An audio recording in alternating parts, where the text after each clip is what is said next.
Good afternoon, everyone. My name is Benjamin Lockman. Good afternoon, everyone. My name is Benjamin Lockman. And I have been working with EFA on their social media approaches, And I've been working with AFL on their social media presence. but I am also a person who's deaf.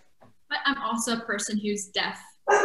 For the last 15 years, I have served on behalf For the last 15 years, I have served on behalf of a subset of the deaf and hard of hearing community as a subset of the deaf and hard of hearing community that uses a mode of communication called code speech, that uses a mode of communication called cued speech, or code American English to communicate. or cued American English to communicate, And it have access to language. and to have access to language. That advocacy ramped up significantly That advocacy ramped up significantly during the COVID-19 pandemic during the COVID-19 pandemic because we needed to ensure that our because we needed to ensure that our community had access to emergency services. Our community had access to emergency services, And therefore are supported through this time. and that we were all supported through this time. That's the topic we're going to talk about today That's the topic we're going to talk about today with our good friends with our good friends who are come from different areas of the disability community. We all come from different areas of the disability community, But we're also a person for advocating for accessibility. but we all share a passion for advocating for accessibility, Both for ourselves and for our peers, both for ourselves and for our peers. in order to get what we need, we also need to plan ahead. In order to get what we need, we often need to plan ahead. We'll be on the lookout for accessibility strategy Or be on the lookout for accessibility strategies. because the status quo doesn't always think ahead the way it really should. Because the status quo doesn't always think ahead the way it really should. So each one of us here has a lifetime of experience with that. So each one of us here has a lifetime of experience with that. We have representatives of both the Israeli and American disability communities. We have representatives of both the Israeli and American disability communities. Here, both of our cultures have had extraordinary events. Here, and both of our countries have had extraordinary events. Over the last year, that have aided extraordinary responses. Over the last year, they have had needed extraordinary responses. Our two cultures have had different environments and things differently. Our two countries have different environments and have done things differently. But we both have had positive and negative outcomes. But we have both had positive and negative outcomes. So we're here to really dig into that a bit. So we're really here to dig into that a bit. Into those pros and cons and learn from one another. Both the pros and cons and learn from one another. About how we can improve our own experiences. About how we can improve our own experiences. As well as those of our communities. As well as those of our communities. I'm so looking forward to the conversation. I'm so looking forward to this conversation. Take it away, Wayne. Take it away, Wayne. Well, I'll take it away, but I have to say that this event just simply wouldn't have happened without Ben's leadership and his huge smile that we're used to seeing off camera, and put him in the uncomfortable position of being on camera for part of this webinar. You know, we begin all of these encounters, and we have for since March, by saying Erev Tov, because it's evening in Israel. And we say also Boker Tov, because it's morning on the West Coast. And over this journey that we've all been on, we've had to learn some new tricks. We've had to learn some new language. We've had to learn to relate to one another in new ways. So for those of you that are looking at the screen and seeing more activity than you're used to, more faces, more movements, that may present some discomfort or something new that you just got used to last week. But that's the period we're in. We're in a period of rapid transformation where we're trying to figure out what's happening, and we're trying to do it in isolation and at the same time recognize we have needs. Well, it turns out that the disabilities community certainly has needs that Ben alluded to, but it turns out that they have also tremendous skills, insights, and experiences that turn out to be extremely valuable at this moment, not only for members of the disability community, but for all of our society, because we're getting thrown new barriers and new hurdles every day. And lo and behold, we have a wealth of resources of people who have dealt with barriers and difficulties in the physical realm, in the sensory realm, in the cognitive realm, in the mental health realm, even in dealing with technology, which none of us, certainly at my age, can take for granted. We need help at times. And here we have a group of people that has created a story of accomplishment. The people on the screen join names you know: Edison and Harriet Tubman and Stephen Hawking. It's the dream team of people who have overcome personal disabilities in order to inspire, in order to innovate. And that is something very much the Israel-America Friendship League seeks to learn from, as well as to share the story of. So today, you're going to learn at least 3 words that I hope will stick in your mind at the end of this: bizchut, enosh, and respectability. Now, if you didn't know those 3 words, or you don't know what language are, if you're a grammarian and you want to argue that one of them is not even a word, they are important words because they are beacons for us, showing us how we can learn from one another. And that's going to happen right now. So we're going to start from Jerusalem because, hey, everything starts in Jerusalem around here. We're thrilled to have Mandy Leighton Belchach, who is the board chair of bizchut, and she has been an activist around numerous issues. In addition to the 20-year association she's had with bizchut, she's been involved with the Society for Fighting Pain. I believe the founder of that entity has worked in Europe, has worked in the United States, and is going to bring us really some unique insights today from their organization. And not too far from her in Bat Yam, Odelia Fitoussi, who has served on the board of bizchut, but also has a very interesting, first of all, she describes herself as a social activist from the age of 17. And she has done this in numerous capacities, including working on inclusion issues in education for teachers, etc.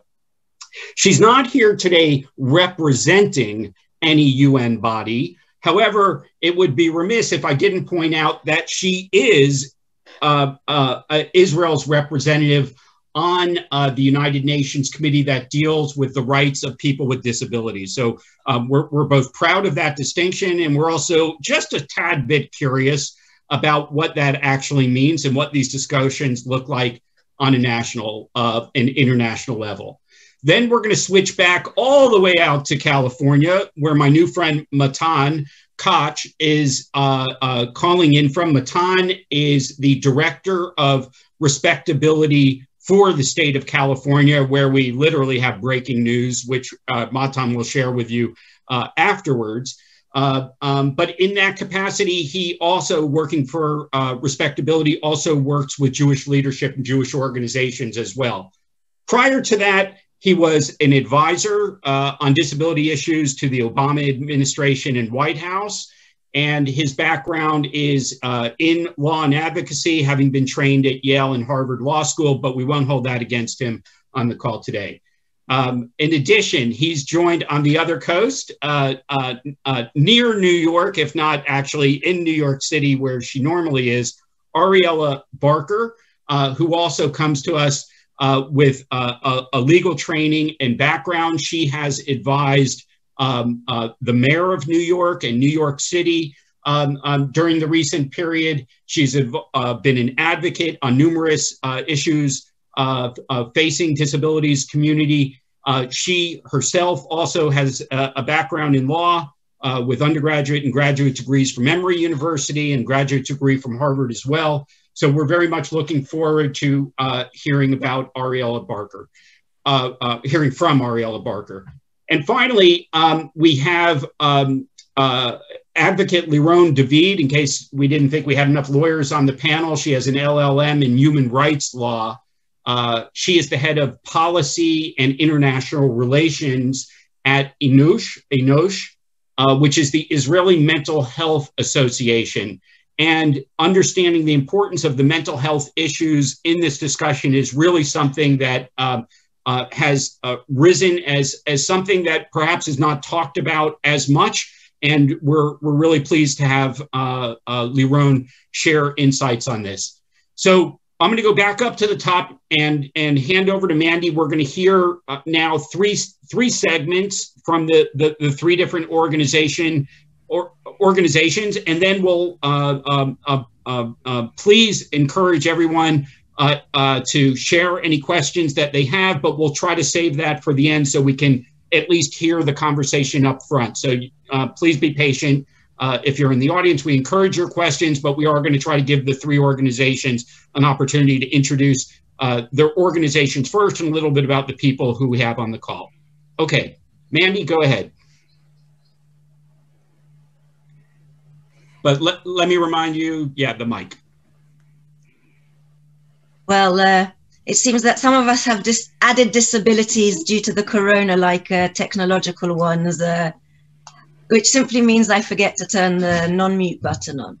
Anyway, hello, everybody. As Wayne said, my name is Mandy. I'm the chair of Bizchut. I've been in Bizchut for over 25 years.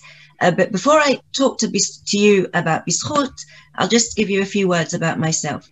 I've been a social activist for many, many years. I started already when I was growing up. I'm also a disabled army veteran. So the comment earlier about all of us having a lifelong experience. So I don't have a lifelong experience of my own disability, but for some reason, it was something that was always dear to my heart. And most bizarrely, when I went to an entrance exam and meeting for my high school, when I was not disabled, the book I brought to represent myself, I had to bring an object that represents myself. And I brought a book about dance, an essay about dance. And I bought a book about a young girl in a wheelchair who has after a car accident. And bizarrely today, I'm in a wheelchair. I can't stand at all. I live with excruciating pain 24 hours a day. And I also have complex illnesses that cause many problems, including many several hospitalizations. And in the last years, it has become more and more frequent. I'm proud to be a mother to an 11-year-old daughter, Anael, who's sitting next to me. Without planning, I'm also a mother in the world of disability, because my daughter has learning disabilities and ADHD. She copes amazingly, and she's a brave young girl who teaches me every day what it means, like it says on her sweatshirt, don't quit, just do. So I learned from her, and I'm married. And about a couple of years after I was in a wheelchair, I stepped out of my house, and somebody blocked the actual ramp, the rare ramp there was in those days in Israel, and he blocked it with his car, and I couldn't get onto the pavement. I couldn't continue moving in any way. And he was explaining to me that he's just popping into the shop, and please, could I wait a few minutes, and he'll be back. And of course, and in those days I was a more, don't know if impulsive, but in those days I wouldn't put up with this, and I got rather upset. And at that point I understood that I have two choices. I go back home, I lock the door, because once I'm in my home, I feel my physical disability much less, because I face the disabilities much more once I step out into society and outside into the world. So either I go back home, lock the door, feel sorry for myself, and life goes through, or I do something and join somebody that will make a change for people with disabilities in Israel. And then I discovered Bizchut. Bizchut means by right. By right and not by chesed, by pity. And once the language in Israel was very much a language of pity and helping those who are weakest in society, those who need help. It was not a language of rights. And one of the unique things about Bizchut is that we are an organization of all that fights for all people with all disabilities. Everything from leading the battle in Israel in the field of tying up people in psychiatric hospitals, through to living in the community, of course, as a solution to not living in hostels and institutions, the right to justice. We used to be more involved in accessibility. There are more organizations in Israel involved in that field today, so we stepped aside. We're involved, Adelia will tell us about our involvement with the UN Convention later on. Many activities, and it amazed me, and I really wanted to be part of that organization. And I started volunteering as a public policy coordinator at the Knesset. And I could, first of all, what it did to me personally to suddenly be a representative of this amazing organization, and suddenly I started feeling again that I'd lost my sense of belonging in society, my place in society, my self-confidence, and suddenly I was representing a cause. And slowly we saw a change in language and a move from the pity to the rights. And Israel has gone through a great process. We followed the ADA, and we passed the disability law in Israel. But then we hit Corona, and many calls came through to Bizchut. Odelia's going to tell us all about it. I'll just give you one example of the things we suddenly discovered, because Corona is a time of crisis. In crisis, it's really an extreme situation of all of reality. So it's not that things aren't like that in real life, it just made it more extreme.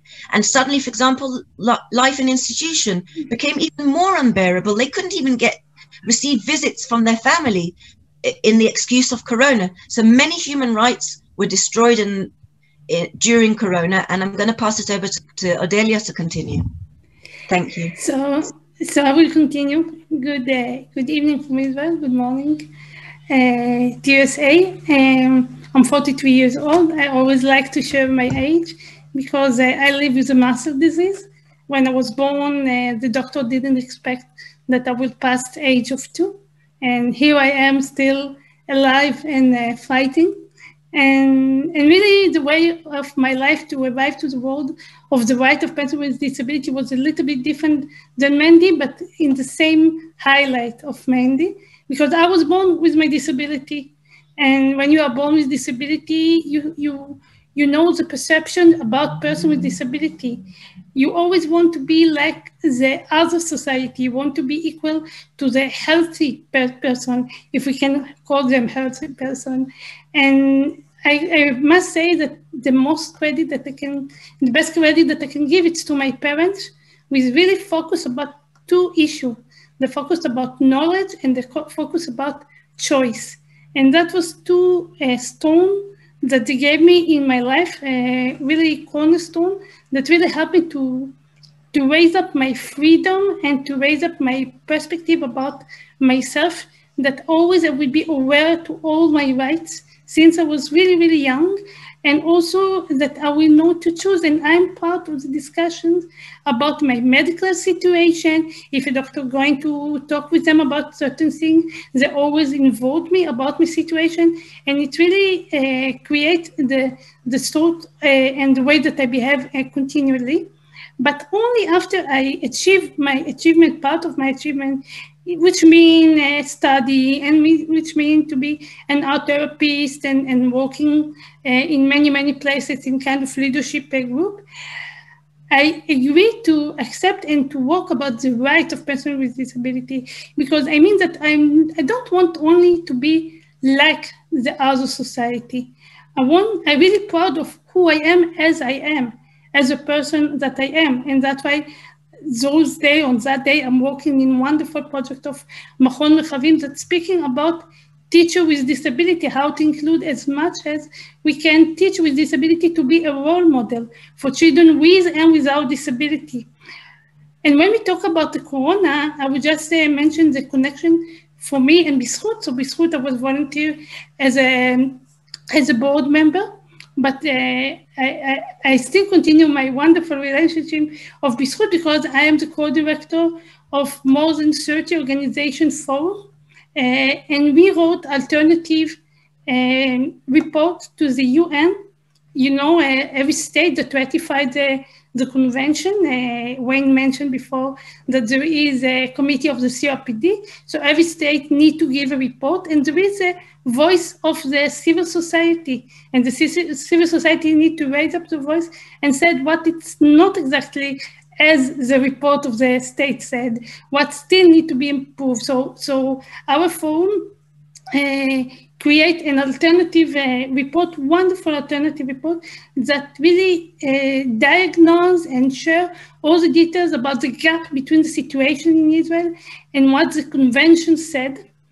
And one of the examples for me that really took up a big place in my life during the corona, during the COVID time, we said in USA too, during the COVID time, it was about kind of priority document that the doctor, there was a kind of committee that the Ministry of Health established. And because of the situation in Italy, Israel was very afraid that the same situation will arrive to Israel. And they decided that they needed to do kind of priority to whom to give breathing machine in a case of lacking of breathing machine. And they make kind of a diagram, a flow diagram, and I found myself in priority number 3, which means after me, priority number 4 is a person in the stage of coma. And why I need to be in priority number 3? Only because I'm a person that's sitting on a wheelchair. And that example taught me a lot of issues that I know that already. Mandy mentioned that before. I know that already that there are perception also in the doctor and also in the medical level. And also it taught me about how people with disability are not there when the most important decision being taken, and there is no person with disability on that table that share his idea when we speak about his own life and about the continuation of his life. And also it taught me about how lack of real research about person with disability, because most of the research, especially medical research, are on person with maybe disease or maybe person without disability, but there are no research about person with disability and the ability to survive for a long time. As I said before, I'm 43 and I'm a guest of all the statistic research about my disease, and still I really believe that it's a question of the value of life. And this is the main thing that I wanted to say. I think that the COVID-19 really focus about the value of life. Does person with disability lives have a value that we really need to put an effort and to put the money and to put the access and to put them in the priority to receive all those things that every person without disability receive, because their life are matter. And I want to touch a little bit about the committee, because we're speaking about a different language. The convention have a different language. It's a language of rights. And when we speak about in the language of rights, which this is something that we're working for that very hard, and we try to do that in the forum. So really, we know that we need to fight for. And really, in that case of this priority document, it was wonderful because, of course, B'zchut fought and lead the protest, but also a lot of other organizations fought for it. And in the end, really, the conclusion of the paper didn't work out. So it means that we have a power. We just need to raise up our voice and to show us who we are, and we are here to stay, and really to believe that we have something to give to that world. Thanks so much for introducing from Israel. Now we're going to switch over, and I know Ariella and Matan are going to share the stage, as it were. So we are going to show some PowerPoint points as well, but more important is just hearing them. These are two highly trained advocates who will be in conversation together, sharing from the tremendous wealth of experience from respectability. Matan. Thank you, first of all, to Wayne and IFL for inviting us. We're so pleased and proud to be here. You'll see the PowerPoint coming up on the screen. Apologies that it shows my face so prominently. We can jump right to the next one so you're not assaulted with that. Next slide. But I wanted to figure that the way we're going to break it down, so I'm going to tell you a little bit about respectability and a little bit about what we do, and then Ariella who's really been at the forefront of the engagement of the community, will talk a little bit about this work. I'm thinking the zoom on the slide is a little bit might be a little bit off, but anyway, so our mission is to fight stigmas and advance opportunities so that people with disabilities can participate in all aspects of community. We have three broad buckets.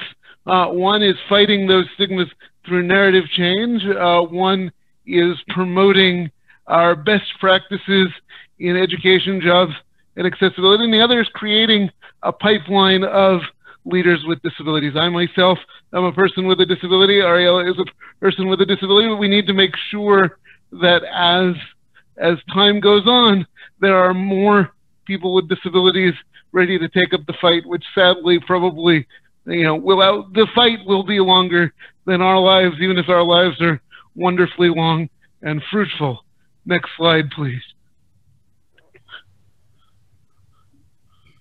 So really, those three areas have three goals. And to be clear, I'll share this presentation with anyone who wants it. But our implicit bias, our stigma fighting, is so that people with disabilities are viewed for what they can do rather than what they can't do. We advocate for best practices because people with disabilities need to be hired and heard, and people need to know how to do this. And we prepare a leadership pipeline because we know that solutions are best offered by people with lived experience in the area that they are trying to solve, and that the innovative approach of being a person with a disability is so often the best way to solve that problem. Next slide, please.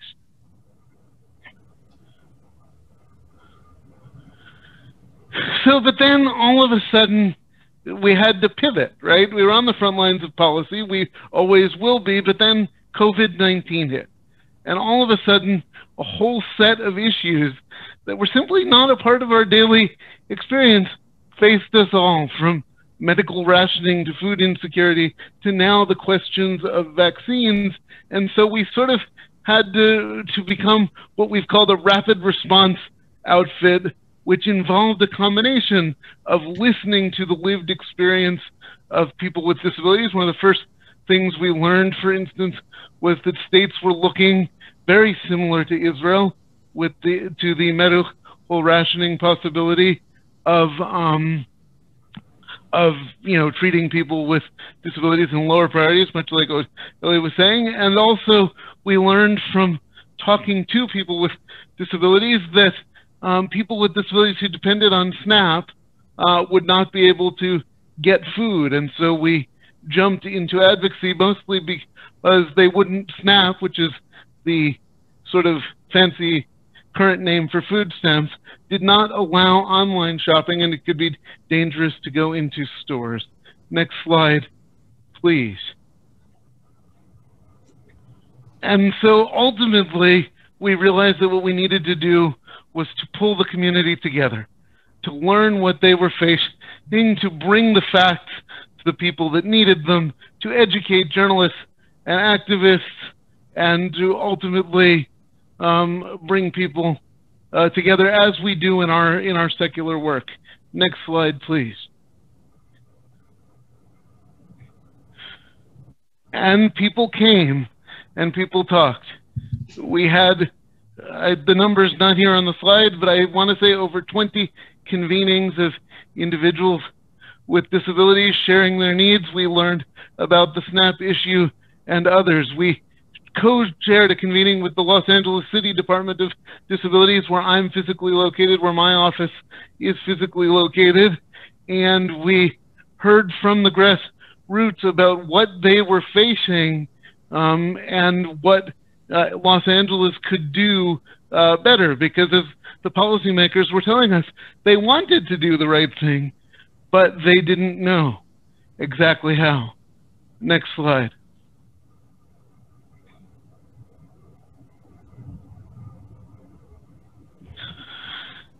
And here's just a little bit about what we accomplished with these efforts.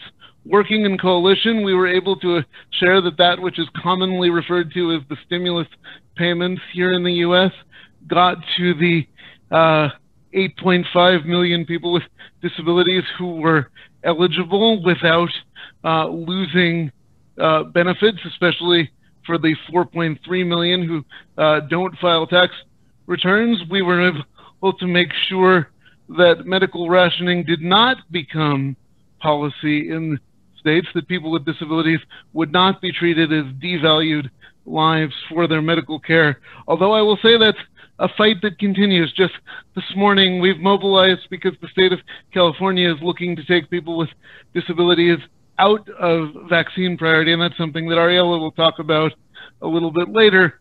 And we made sure that disability organizations could apply for the Paycheck Protection Program, and did apply, so that there would be a disability infrastructure that survives the crisis to continue working on all of our day-to-day issues. Next slide, please.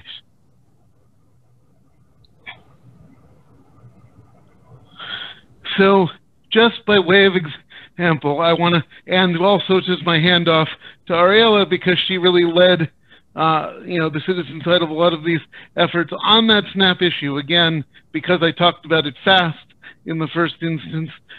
When we started, we found that there were only 6 states where a person with a disability could safely access the food that they needed by online delivery, if they needed SNAP, if they needed government support by food. And we launched into a multi-tiered strategy: phone calls, letters. Ariella wrote some wonderful op-eds. She's working on another one about the vaccine issue. And by the time we were done, we'd mobilized allies, we'd mobilized partners organization, and the map that started out like this instead looked like, next slide, this, where you can see that there are only 5 states still working on the issue, 2 states in process, and the real headline, just because of the way the U.S. population is distributed, that of the 10 million people with disabilities on the SNAP program, 9.9 million now have access to safe food delivery. So, you know, about as close to a home run as one can get. Next and slide. if I can just add in what we're talking about, safe access to safe food, is if you were a person that collected food stamps, SNAP benefits, and that's how you put food on the table, you could not purchase your food online. And so for someone like myself, when COVID hit, I couldn't go to the grocery store. I couldn't even send the person who helps care for me to the store because I couldn't expose that person. And so suddenly I was having to order all of my food online. Had I been a SNAP recipient, I would not have been able to do that. And that's what we were hearing from the community. People with disabilities who were reliant on SNAP to literally put food on their tables and feed their families could not safely access their food. And so we worked with the USDA and each state to apply to this pilot program such that you could order food through certain vendors online and that it would be safely delivered. Like Matan was mentioning before, I am a person with a disability. Yeah, we both have the same. Oh, Ariella, I'm so sorry. It looks like she has frozen on us. Ariella, you back? I'm not sure. Am I back? You are back. Okay. Yeah, why don't you, can we unpin the interpreter so that folks can also see Ariella while she's speaking? Now the slides are down. Is everything working now? Yeah, let's try. Good. So like I was saying, like Odelia, I was also diagnosed at the age of 3, or she was diagnosed earlier, and told I only had 2 years to live. I am much older than that. I'm not as confident sharing my age as Odelia is, but you know, more power to her.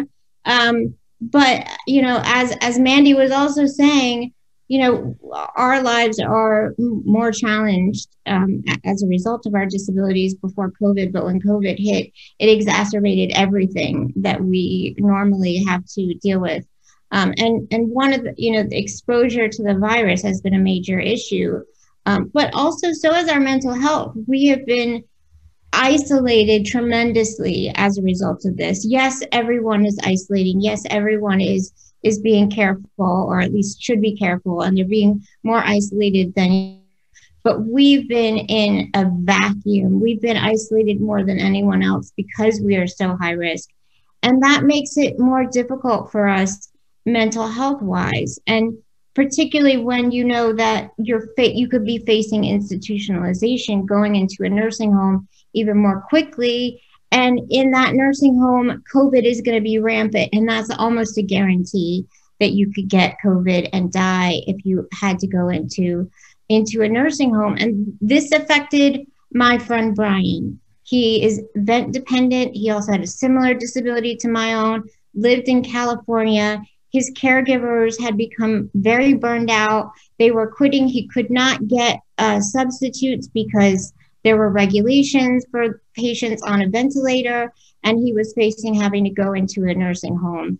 He was absolutely positive he would get COVID. He was terrified, and he took his own life. And now we're finding out that Governor Newsom has decided to deprioritize people with disabilities in vaccine rollout. So now we are working very hard right now to do some advocacy. I'm working on an op-ed right now. Respectability is working on letters to the governor. They need to understand that when they advocate for social justice for communities like people of color who are disproportionately impacted by this virus, we are the most impacted by this virus. We are 3 to 5 times more likely to die from this virus. And we cannot be deprioritized simply because we are not as unionized. We don't have the ability to lobby as effectively because we don't have the money and the resources that other unionized groups such as teachers and first responders and police and firefighters do. So as a community, we have to come together and reach out to everyone, both allies and people with disabilities, to tell our stories and to make people understand why we deserve these rights and why we deserve the right to survive. And that's what we've been working on here. Ariella, thanks for sharing that, and obviously, you know, our sympathies on the loss of your friend.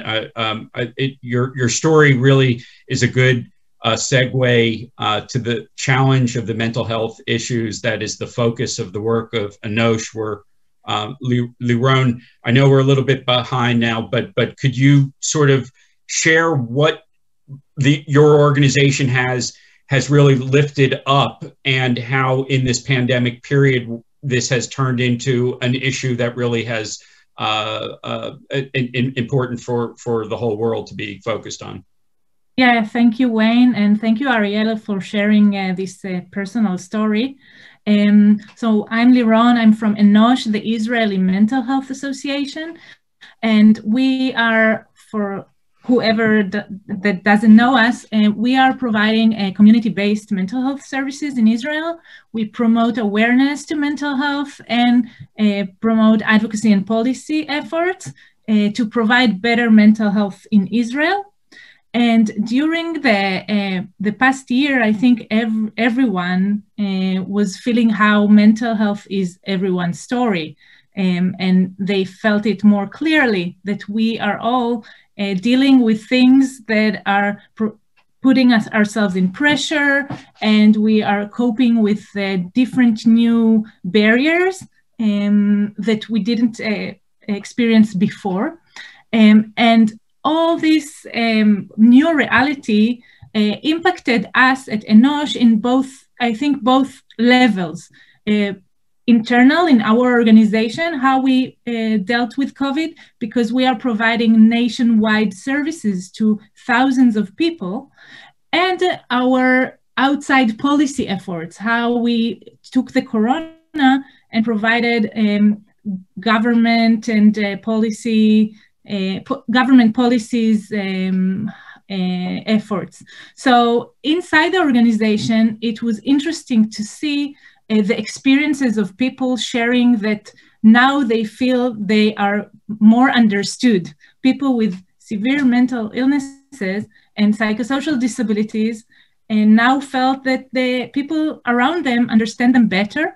And you need to understand that people that are supported by Enosh are having support, all kinds of supports during their lives.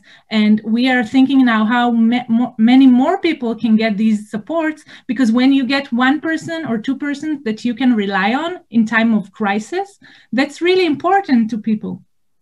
So on the one hand, we needed to support our service users, and on the other, to go online. All our services needed to go online, and it was interesting to see how you keep no one to be behind and still work on what you do online.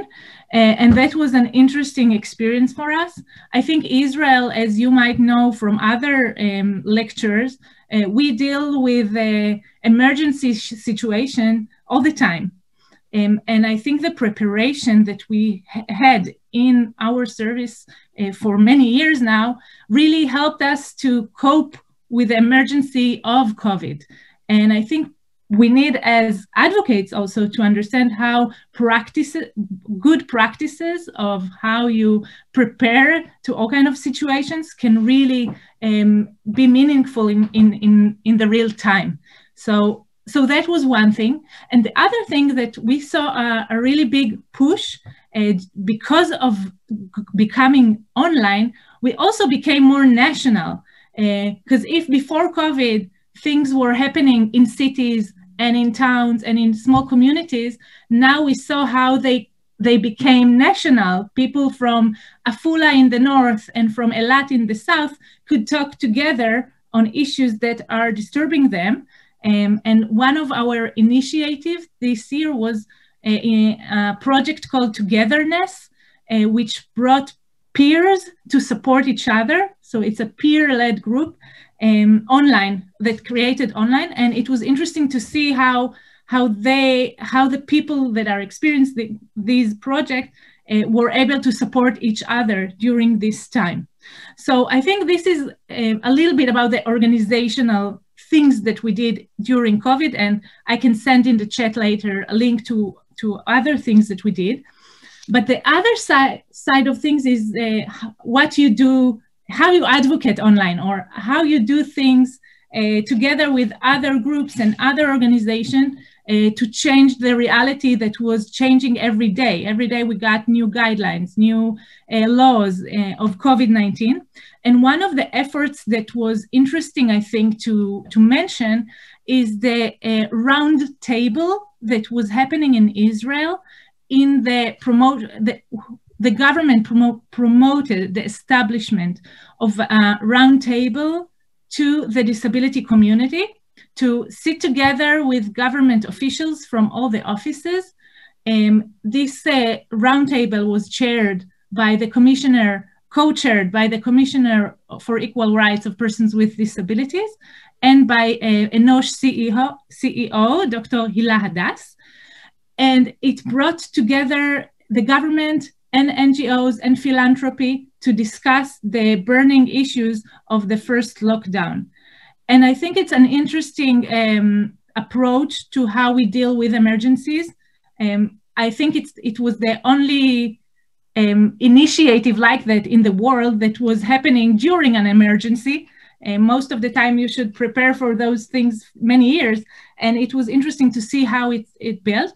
And I think that the last thing I will say is that I think COVID really showed us, we are working for 42 years to promote better mental health around Israel and to promote resources to mental health. And I think this year showed us how important is resources to mental health, not just for people with mental illness, but also to the wider society and to young people and to the first responders. So I see the COVID as also an opportunity to see how we can improve mental health, how we can support people around us. And I think everybody here probably know one good things that happen around them of close people or not so close people that reached out and shared some strengths with each other. So I will conclude with this because I think it's a very Israeli thing to see.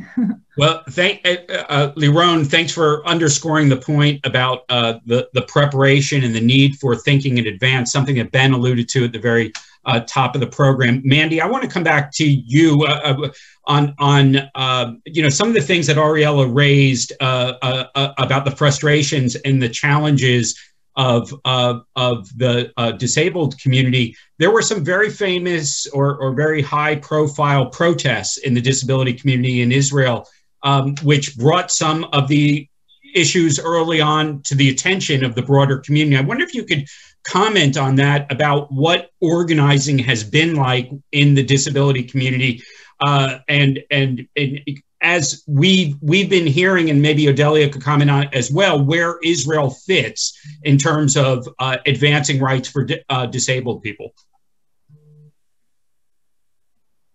And on your tech challenge. Some disabilities last longer, it seems. Well, as I was saying earlier,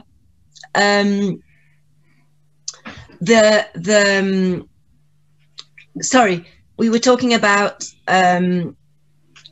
so we were overwhelmed with people turning to us during the first lockdown, and in a situation where the public are presented a situation where the risk for their safety is the first thing, then human rights, and especially the rights of people with disabilities, tend to be pushed aside in that situation, naturally. Therefore, organizations like Bizchut had to be there in the forefront to be able to battle and change the situation. I told you earlier about the situation where people in institutions, whether it's whatever disability, whether it's cognitive, whether it's developmental, whether it's emotional disability, it doesn't matter.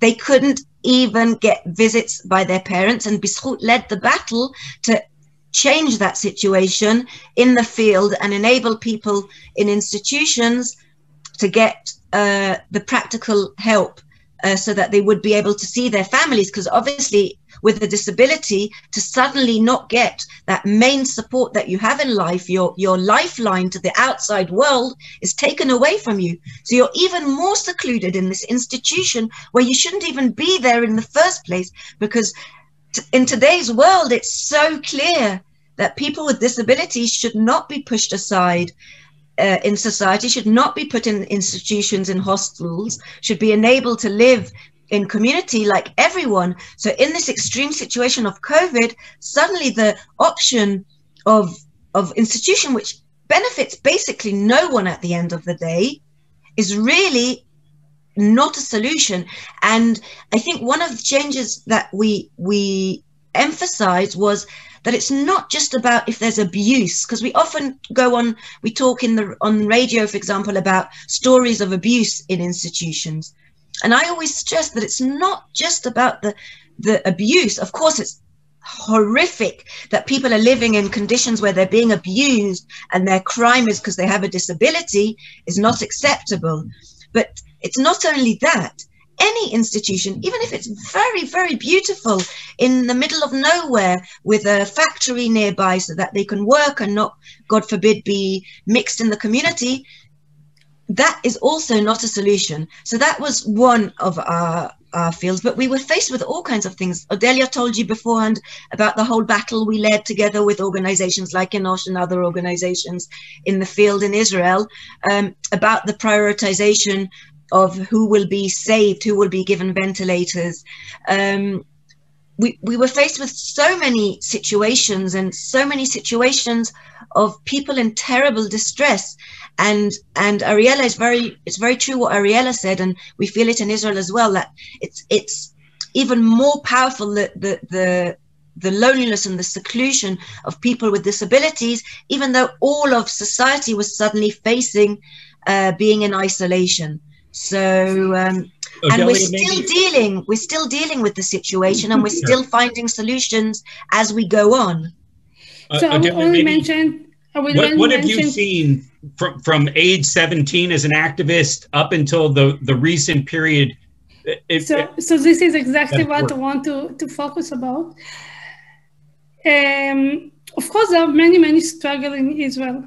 It's clearly, and also Liron mentioned it, by the way, but it's really important sentence what Liron said, that Israel is well known as facing a stress situation and things that you need to solve immediately and find a solution.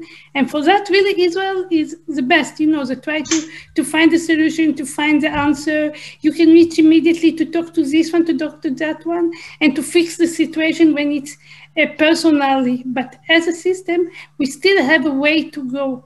As talking about in the language of right, we still have a long way to go. We have, like I mentioned before, the wonderful project about including teachers with disability.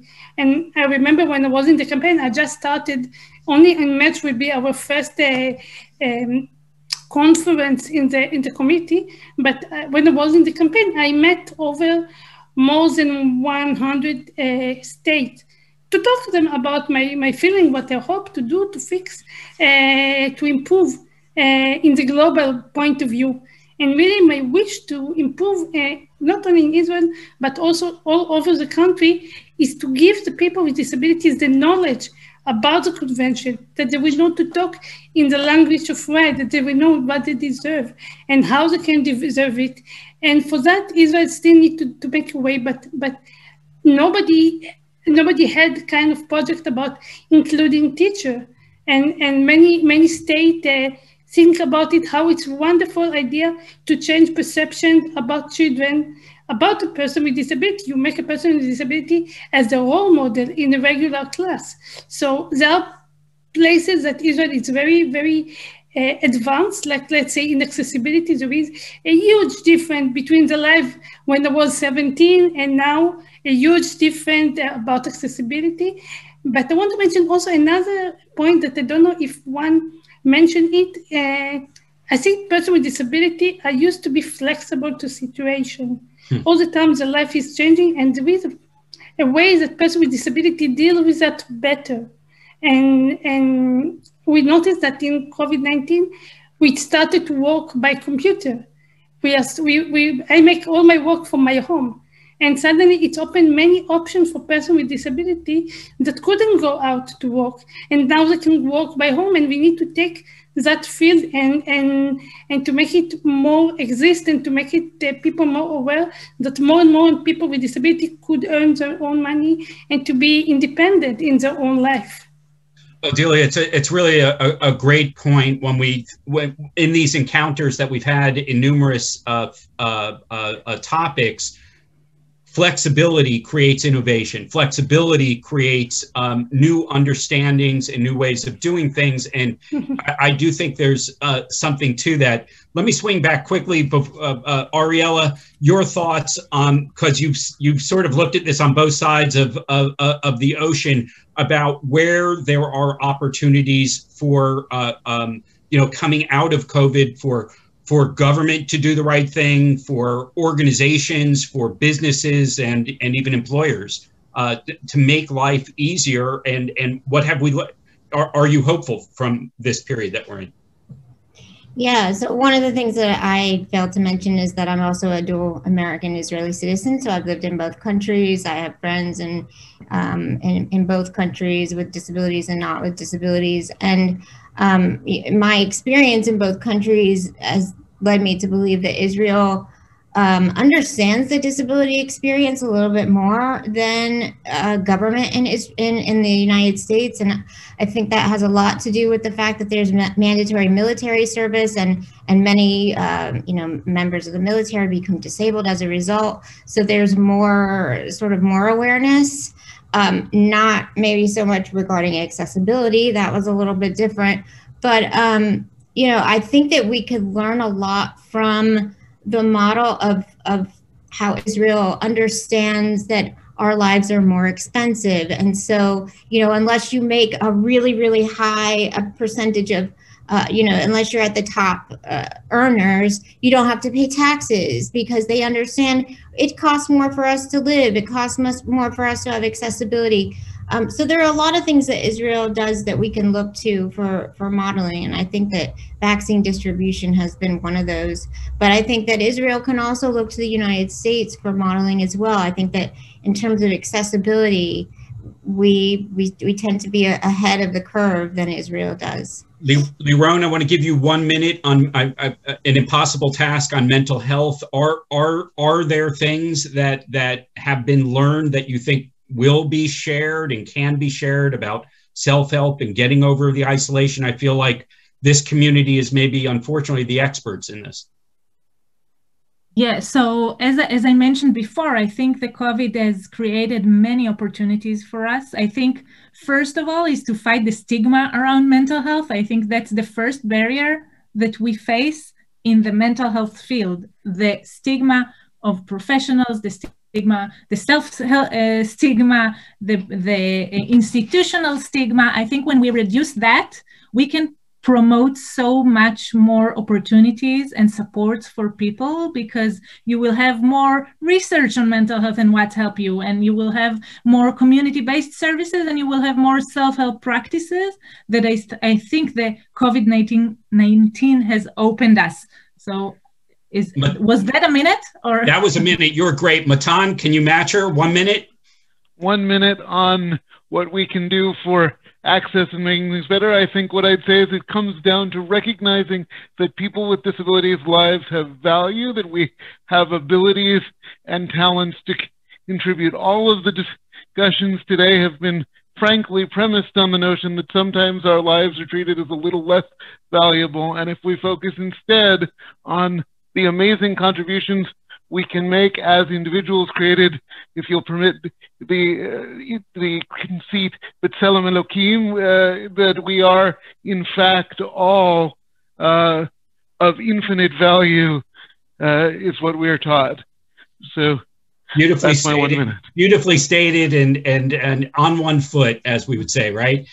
So I do want to acknowledge there has been a fascinating chat going on. There are people who have connected and been able to talk to one another about various resources, and we're thrilled that that happened. But I just happened to notice one comment: "I can conquer anything," from Laura in the chat. And I got to tell you, this has been such an illuminating discussion about what this community is offering at the moment. We've said in the past, and with Ben's guidance, this would not be a one-off for our organization. We had a Lynn Hospital on a couple of weeks ago about some of the work they're doing with children. I want you to mark in your calendars, Sunday, February 7th, we will have another Israeli Amutah, or nonprofit organization that we've been working with, Access Israel, that will be telling a story about a group of disabled individuals who climbed Kilimanjaro, Mount Kilimanjaro. Very much in fitting with the theme that I can conquer anything. This is a moment in world history where we have got to conquer something very specific.